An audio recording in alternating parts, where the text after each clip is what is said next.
Il est temps de partir recueillir les témoignages de tous ceux qui font ce Motorgate, que ce soit les victimes bien entendu, mais évidemment tous les protagonistes du dossier. Moi je pense notamment aux journalistes spécialisés, aux équipementiers automobiles, aux motoristes, aux concessionnaires et aux garagistes qui accepteront, je l'espère, de témoigner. Ce tour de France va nous permettre de mieux comprendre comment fonctionne le réseau constructeur, avec ce rapport de force qui est évidemment toujours en faveur du constructeur au détriment des petits que nous sommes, les victimes. Cela nous permettra également de dénoncer l'absence totale de réaction des autorités. Eh ben, il n'y a plus qu'à, c'est parti!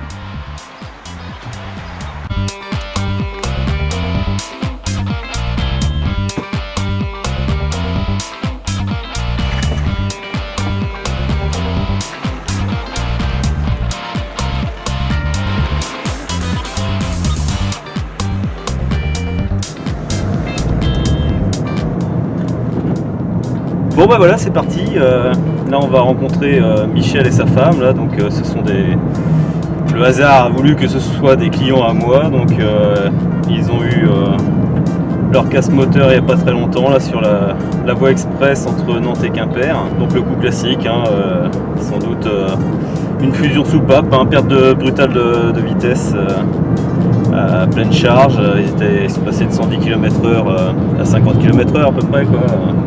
En un instant. Ils vont nous expliquer comment ça s'est passé pour eux, quoi.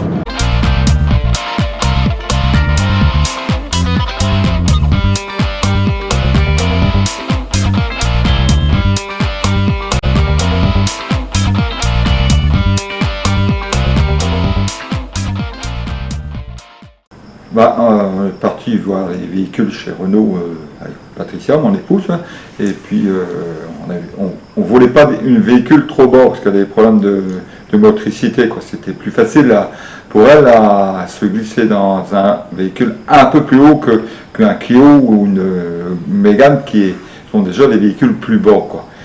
Et puis on a pris une automatique aussi par rapport à moi qui a des problèmes de genoux, quoi. La voiture elle avait un an. Un an environ. On était les deuxièmes propriétaires en occasion, quoi. Occasion rare, c'est garanti 6 mois. On devait avoir autour de 20 000 km, quoi. Enfin, en un an, pas de problème particulier, quoi. Et il y a une année, peut-être une année et demie, peut-être que le témoin huile se mettait à clignoter en m'indiquant voir contrôle huile moteur. C'est pas plus inquiété pour autant. Regardez, en effet, il manquait d'huile, donc on la rajoutait, quoi. Nous sommes partis voir notre fils à Mulhouse en prenant l'avion à Nantes, quoi. Ça s'est bien passé pour descendre, pas de problème, quoi. Le véhicule était garé sur le parking de l'aéroport. Et au retour, tout se passait bien. On avait bloqué le régulateur de vitesse à tel et tel, je ne sais plus, à 115, 116, je ne sais plus, sur la voie rapide, donc on ne pouvait pas rouler plus vite, quoi. Et à un moment donné, pas de moteur pas de moteur, tout d'un coup, plus de puissance dans mon moteur, arrivé à l'échangeur qui est en Pavou, quoi. On était à 116, il me semble 116, et puis c'est descendu à 60 environ, 60-70. Je ne me suis pas plus inquiété, heureusement il n'y avait pas beaucoup de circulation à l'heure de notre passage, j'étais autour de 22 heures. Et là il m'a dit, le garagiste, c'est casse moteur. Il a 66 000 km, c'est pas beaucoup, hein. Sur le problème que j'ai rencontré sur mon véhicule, Renault m'a pas mis en garde, quoi que ce soit, pour faire des contrôles réguliers sur ce moteur-là, qui, s'il savait, aurait pu nous alerter, quoi. Moi j'ai pris l'initiative d'aller chez Renault, vu que le véhicule venait de là, quoi. J'ai demandé le chef de télé, voir ce qu'il y avait sur notre véhicule, quoi. On m'a parlé qu'on avait mis de l'éthanol, soi-disant, dans le véhicule.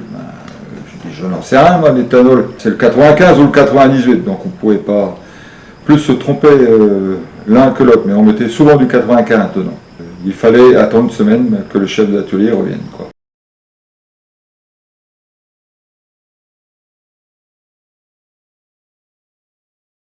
Deux ans avant, on a fait au garage d'à côté, mais on ne retrouve plus une de nos factures. Donc ils attendent que cette facture leur soit amenée pour que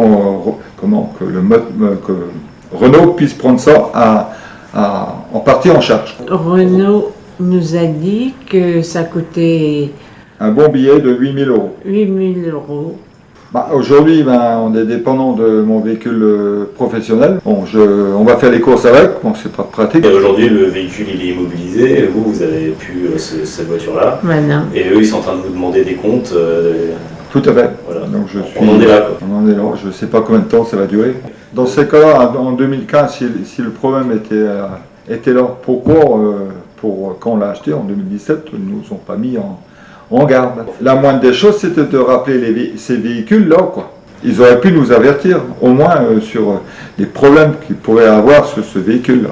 Ils n'ont pas fait. Si j'ai un autre véhicule à prendre, je ne sais pas si j'irai dans ces cas-là chez Renault.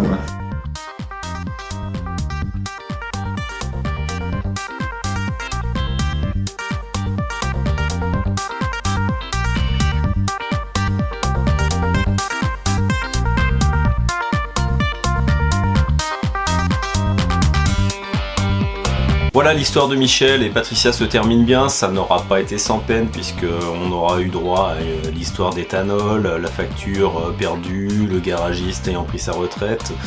Au final, la facture a été retrouvée, cette histoire d'éthanol a été oubliée et donc Patricia et Michel s'en tirent à bon compte, on va dire. Pour autant, on n'oubliera pas quand même que ce véhicule leur a été vendu en 2017 sans aucun avertissement alors que les notes internes existent depuis 2015. Donc voir le constructeur réclamer à ce point tout l'historique d'entretien alors que la casse moteur était presque prévisible, on pourra trouver quand même que le comportement du constructeur n'est pas si vertueux qu'il veut bien le dire. Merci à vous d'avoir suivi cette vidéo, n'oubliez pas de la liker et de vous abonner à notre chaîne YouTube. Vous trouverez en description de la vidéo toutes les informations pertinentes pour suivre l'actualité de ce Motorgate.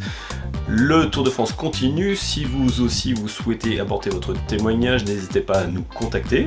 Afin de pérenniser ce Tour de France, une cagnotte Papayou a été mise en place. Je vous demande gentiment d'y contribuer si vous le pouvez et je vous en remercie par avance. A très bientôt, merci.